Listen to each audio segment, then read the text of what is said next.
Cellphone முதிரி பாகங்கள் தயாரிக்கும் டாடா தொழிற்சாலையில் திடீர் தீ விபத்து. கிருஷ்ணகிரி மாவட்டம் கேலமங்கலம் அடுத்த திம்மேப்பள்ளி ஊராட்சி கூத்தனப்பள்ளி பகுதிகளில் செல்போன் உதிரி பாகங்கள் தயாரிக்கும் டாடா தொழிற்சாலை இயங்கி வருகிறது. இந்த தொழிற்சாலையில் பல்வேறு மாநிலங்களை சார்ந்த 20,000க்கும் மேற்பட்ட தொழிலாளர்கள் பணியாற்றி வருகின்றனர். இந்நிலையில் இன்று காலை தொழிலாளர்கள் ஷிப்ட் முடிந்து வீட்டிற்கு செல்லும் பொழுது அங்கிருந்து ஆனோ கெமிக்கல் பிளான்ட்டில் திடீரென தீ விபத்து ஏற்பட்டு அப்பகுதி முழுவதும் கரும்புகை சூழ்ந்தது. தீ விபத்து குறித்து தகவல் அறிந்த தென்கனிக்கோட்டை, ராயக்கோட்டை உள்ளிட்ட பகுதிகளில் இருந்து தீயணைப்பு வீரர்கள் தீயணைக்கும் பணிகளில் தீவிரமாக ஈடுபட்டனர். அப்பகுதியில் இருந்த 3000 தொழிலாளர்களை மீட்டு பாதுகாப்பான இடத்திற்கு அனுப்பி வைத்தனர்.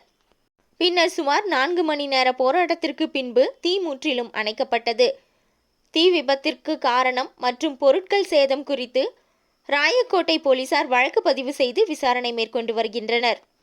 தொழிலாளர்களுக்கு தற்காலிக விடுப்பு அளிக்கப்பட்டுள்ளது.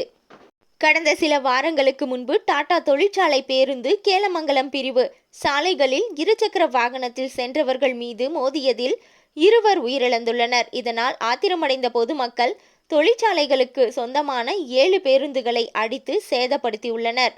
மேலும் தற்பொழுது தீ விபத்து ஏற்பட்டுள்ளது. டாடா தொழிற்சாலைகளில் அடுத்தடுத்து ஏற்பட்டுள்ள பிரச்சனைகள் அங்கு பணியாற்றக்கூடிய தொழிலாளர்கள் மத்தியில் பெரும் சோகத்தை ஏற்படுத்தியுள்ளது.